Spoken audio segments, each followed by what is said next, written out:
Good morning, everyone. Welcome to our Robo Call Challenge press conference. I'm Peter Kaplan from the Office of Public Affairs. If you could please turn off any devices that make noise now, that would be great. You're going to hear from Chuck Harwood, the Acting Director of the FTC's Bureau of Consumer Protection. Chuck's going to give some remarks and then present the awards to our winners. And then we'll take questions from media here in the room and over the phone. With that, I'll turn it over to Chuck.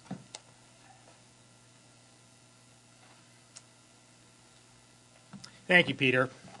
Good morning to those of you in the room and also on the phone.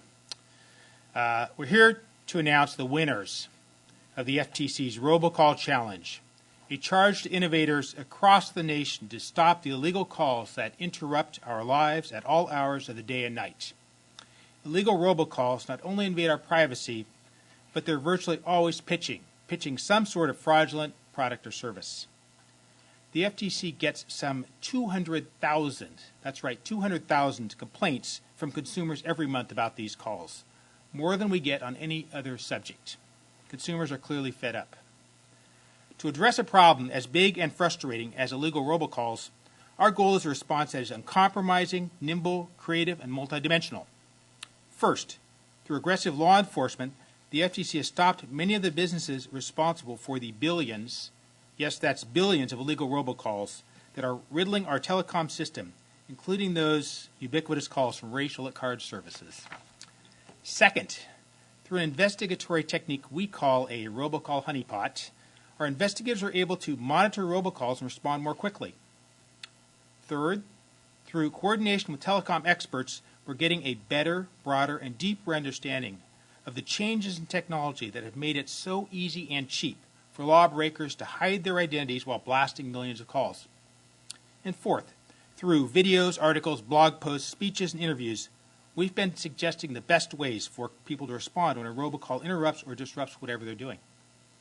But what's missing from this multidimensional effort is a technological solution, one that gives consumers tools to reduce robocalls or block them entirely.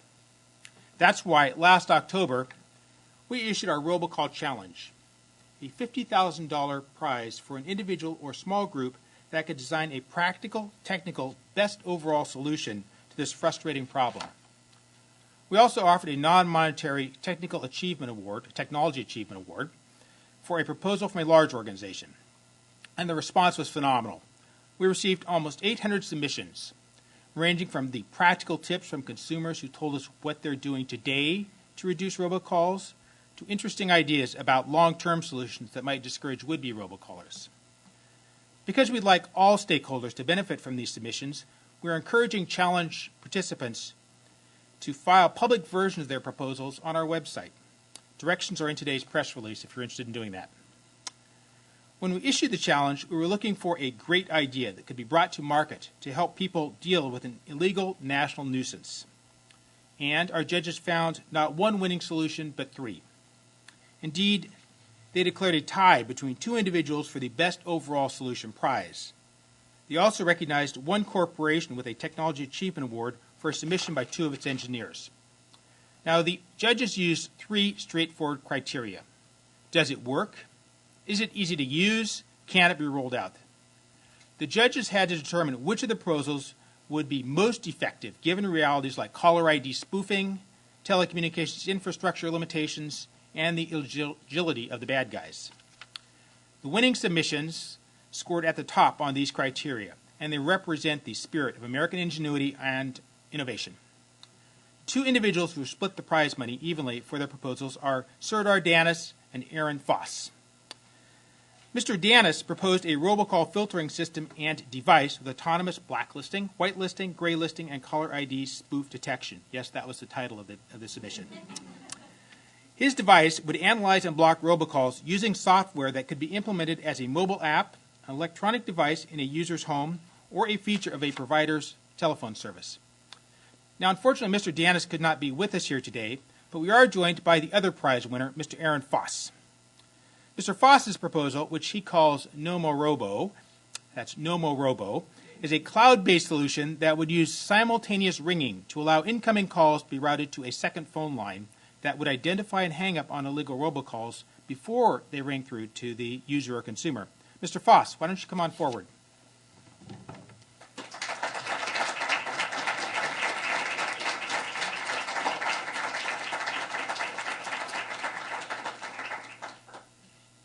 Thank you. Congratulations. Thank you.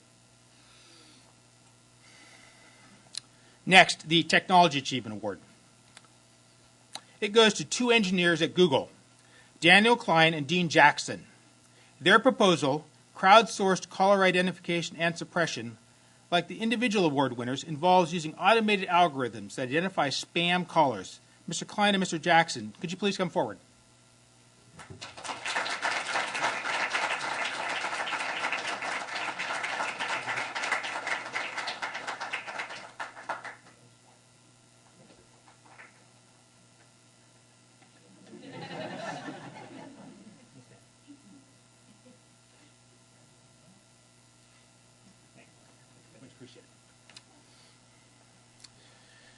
Now, while the FTC can't officially endorse these products, we do endorse the use of technology and ingenuity to protect consumer privacy and prevent fraud.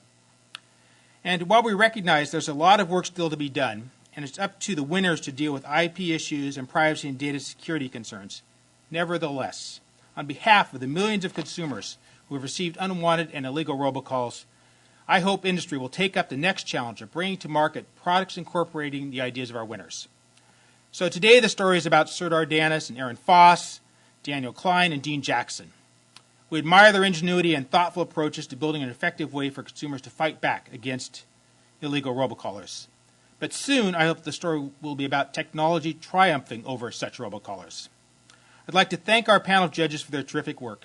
Steve Belevin, Chief Technology Officer at the Federal Trade Commission, Henning Schultz-Renna, Chief Technology Officer at the FCC, and Kara Swisher, Co-Executive Director of All Things D. Finally, thank you to Katie Daffin, the coordinator of the FTC's Robo Call Challenge. And now I'd be happy to take questions, and Katie, why don't you join me up here? I think we'll start with folks here in the room.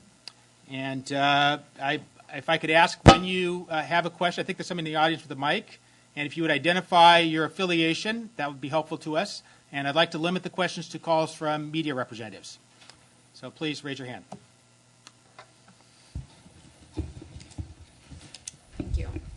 Hi, Renee Marsh from CNN. I'm wondering now that we have these ideas on the table, how does it go on to be developed, eventually make its way onto the marketplace, and then eventually be used so that people don't get these robocalls anymore? So some details of each of the three proposals will be available through our media packets. In addition, we will provide contact information for each of the three winning submissions. And entities that are companies are interested in working with these submissions and going forward with them can reach out to any of our winners to get more information from them.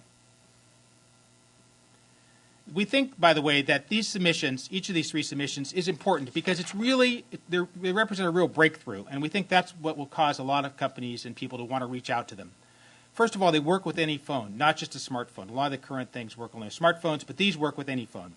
Secondly, they offer ideas that we haven't seen before. For example, Mr. Foss's idea. It involves a method for deploying a filter that consumers can use via a cloud-based solution or cloud-based service. And they can access that filter through a simultaneous ring feature from their current phone. So, in fact, it requires no additional information, no additional hardware. The other two solutions involve situations where the winners tackled caller ID spoofing problems in unique ways. Caller ID spoofing is a huge problem. Using algorithms and other techniques, they came up with ways to actually screen out spoofed calls from regular calls. So we think there's some real and promising ideas here. The third way in which we think this is actually going to go forward and this robocall challenge is really helpful in the future is we've been hearing from other entrepreneurs who didn't necessarily enter this competition, but were already thinking of solutions. And what we've heard from them is they are energized. They've got new ideas, new connections as a result of our effort, and they've indicated they're also going to be going forward either with their own ideas or with ideas similar to the ones we've heard about today. It sounds like it's really going to be up to the private sector now to kind of pick up the ball to actually implement this, right? Right. The next charge, and the challenge I made very clear, is it's really up to the private sector. We've laid out, and our winners have laid out solutions solutions we believe are workable based on our judges, solutions we believe that are workable based on what we know about the industry, and now we're turning to private industry and we're saying, help us out. Help us use these ideas and this technology to block or reduce the number of robocalls consumers are receiving. Ready for another question? Okay, well, I'll tell you, we'll go to the person next to you, and then we'll come back to you again. We'll go to the phone in a minute. Oh, well, it doesn't matter. Go ahead, fire away. I was just curious, has technology really put a damper on the do not call registry? I mean, does that even really work anymore now, or is that why we're seeing this contest? Well, the FTC has sued a number of companies over the past couple of years, and those lawsuits have depended on do not call registrations and do not call requirements.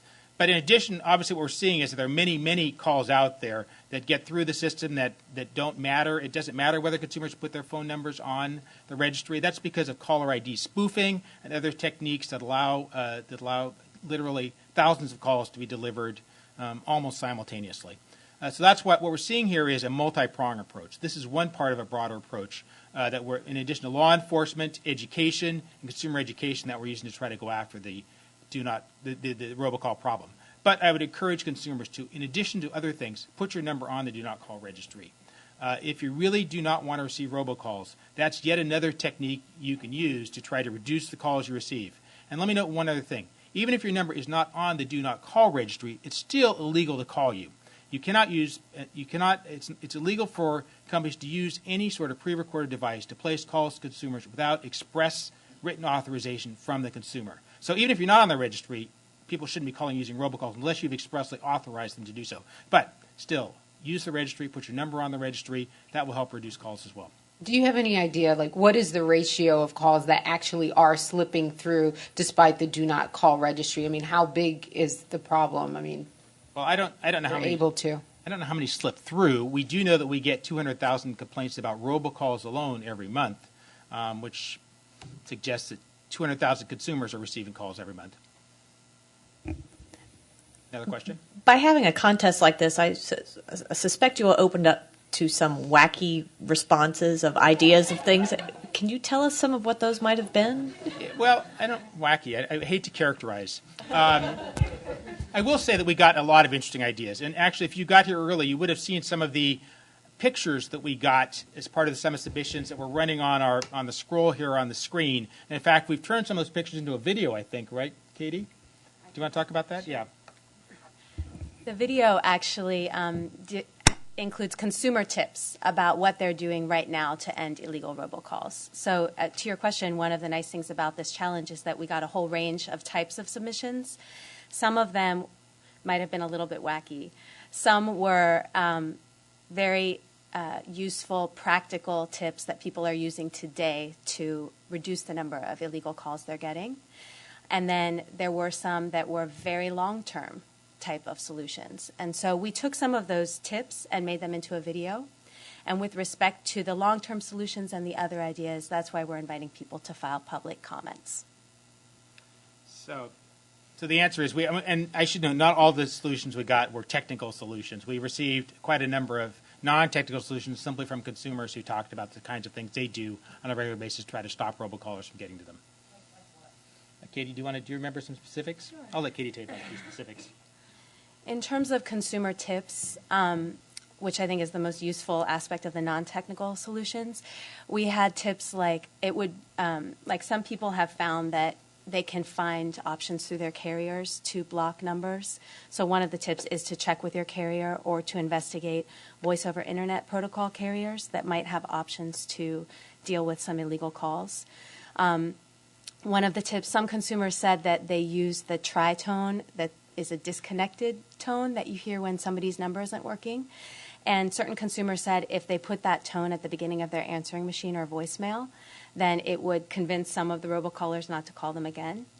And there were things like if you get a virtual number that has screening capabilities and you kind of pass all of your calls through that number, then you can have it only screen good calls to your number.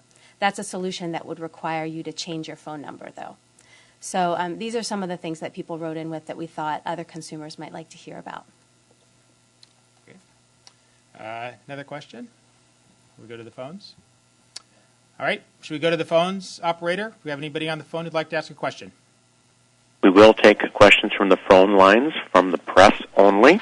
If you have a question, please press *1 on your touch-tone phone. Hello. We have a question from Adrienne Jeffries with The Verge. Please go ahead. Yes, hi. My question is for the winners. I was wondering if they have any specific plans for what to do with the solutions from starting now. So, Adrian, let's do this. Rather than have them all come up to the mic now, we will provide contact information for them, including emails and phone numbers. And why don't you contact them separately, and in that way you can ask them what their plans are regarding going forward. Okay, thanks. Okay, sure. Or, I'm sorry, you can also contact our press office here if you're not able to reach them, and we'll put you in touch with them pronto. So, go ahead. Next question. There are no other questions from the phone lines. Great. Well, in that case, let me check one more time for any other questions here in the room. If not, I want to thank you all very much, and congratulations again to our winners. And we really appreciate, again, the ingenuity and innovation you demonstrated in your submissions, and we look forward to seeing your products or ideas incorporating your products on the market soon. Thank you very much.